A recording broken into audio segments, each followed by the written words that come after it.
আসসালামু আলাইকুম রহমতুল্লাহি ওবরাকাতু। দেশ এবং প্রবাসে যে যেখান থেকে আমার এই ভিডিওটি দেখছেন সবাইকে জানাই আমার পক্ষ থেকে আন্তরিক শুভেচ্ছা অভিনন্দন।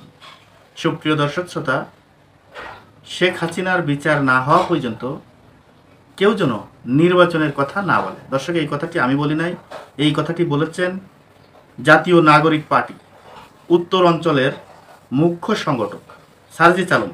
তিনি বলেছেন আওয়ামী লীগ ও শেখ হাসিনার বিচার না হওয়া পর্যন্ত দেশে কেউ নির্বাচনের কথা না বলে। দর্শক, তিনি যে কথাটি বলেছেন এই কথাটি কতটুকু যুক্তিসংযুক্ত কথা, এই কথার পরে ভিত্তি করে আমি কিছু কথা বলতে চাচ্ছি। সেই কথাটি হলো যে বাংলাদেশের জনগণ প্রায় 20 বছর যাবৎ তার গণতান্ত্রিক অধিকার প্রয়োগ করতে পারে না। অতএব বাংলাদেশের জনগণের কোনো অধিকার কিন্তু এই 20 বছরের ভিতরে পায় নাই। যেহেতু বাংলাদেশের জনগণ 20 বছরের ভিতরে তার অধিকার প্রয়োগ করতে পারে নাই, তাহলে জনগণের কোনো মূল্য কিন্তু বাংলাদেশে এখনো পর্যন্ত নাই।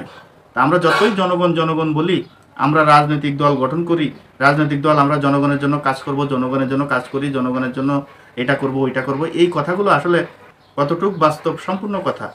দর্শক, এই কথাটি বলার পর এখন মানুষের মাঝে একটা জিনিসই আসলে সন্দেহ প্রকাশ হচ্ছে যে আসলে আগামী নির্বাচন যে কত সালে হবে, কবে হবে, এর কোনো নিশ্চিতভাবে এটা আসলে বলা মুশকিল হয়ে দাঁড়িয়েছে। কারণ এখন যদি শেখ হাসিনার বিচার করতে যায়, তাহলে শেখ হাসিনার বিচার এবং আওয়ামী লীগের বিচার কবে শেষ হবে এবং এটা শেষ হতে হতে কত বছর লাগবে, এটা নিশ্চিতভাবে কেউ বলতে পারে না।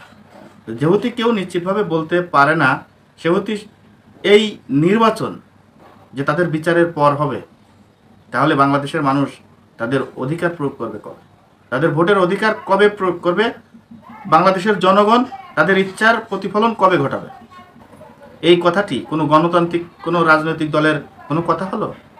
সার্জিস আলম ভাইকে আমি ছোট করছি না, কিন্তু তিনি যে কথাটি বলেছেন আসলে এই কথাটুকু কতটুকু যুক্তি, আসলে সে কি একটু ভেবেচিন্তে কথাটি বলেছেন?